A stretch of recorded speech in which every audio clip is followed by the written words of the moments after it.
In this video, I will show you how you can connect your GoHighLevel account. There are two methods. One is the default n8n node. If you search for high level, you can see the default node.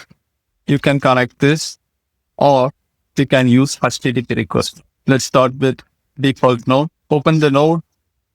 Click on create new credential and copy the redirect URL. Go to marketplace.gohighlevel.com, white label or standard. It doesn't matter.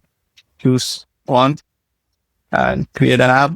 You can add logo, but these are all optionals.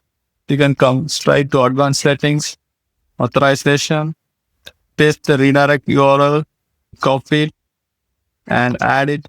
Before you select this, save it, add at least one scope. If you see the documentation of GoHighLevel, these are the scopes you can add. If you go to high-level credentials, you can see these are the scopes we'll have in the default node. So I'm going to copy these scopes, add these scopes here. Okay. You need to add scopes as well. Once while you're creating the app, you do have to add scopes here. Make sure to leave space.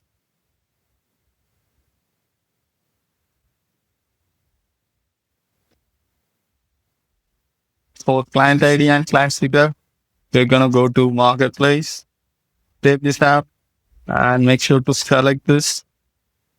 Redirect URL, name your client key. I'm going to give you an n8n test. And copy the client ID and client secret. Just go to n8n. This is not the client ID, this is the client secret, client ID, and the client secret as well. Everything is perfect. I'm going to save it and connect my account. That's the account I logged in with. Okay.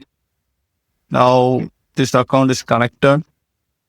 So if I want to pull the contacts or any details, it's going to work. And let's test this. Okay. You can see I have pulled all the contacts.